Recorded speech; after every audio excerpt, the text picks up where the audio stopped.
जो लोग कहते हैं कि सास ससुर की इताअत नहीं करनी या सास ससुर की बात नहीं माननी या सास ससुर की खिदमत नहीं करनी, देखिए आपने असल में जो बच्ची शादी होके आई है ना, जॉइंट फैमिली में रह रहे हों या सेपरेट फैमिली हो, जो माँ बाप की खिदमत, माँ बाप की इताअत जो हक है और जो फर्ज है वो उस लड़के का है जिसकी ये बीवी है। लिहाजा उसने माँ बाप की खिदमत भी करनी है, माँ बाप की इताअत भी करनी है।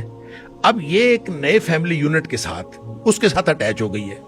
अब ये अटैचमेंट इंडोर्स उस वक्त होगी अगर उसके हुकूक व फराइज के अंदर ये शामिल होगी। तो अगर ये उसके हुकूक व फराइज में शामिल नहीं होती तो फिर ये कैसा बॉन्डिंग कैसी हुई, ये तो ताल्लुक ही नहीं बना।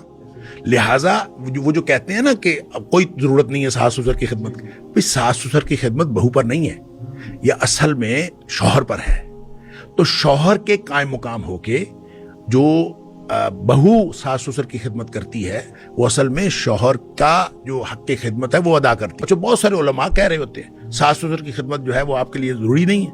भाई सास ससुर की खिदमत इसलिए जरूरी है कि आपके शौहर के ऊपर फर्ज है, आप उस शौहर की बीवी हैं, लिहाजा शौहर ने खिदमत करनी है।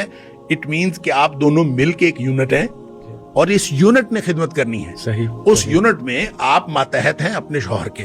तो जब शौहर ये चाहता है कि आप अपने उसके माँ बाप की खिदमत करें तो आप उसके माँ बाप की खिदमत करें।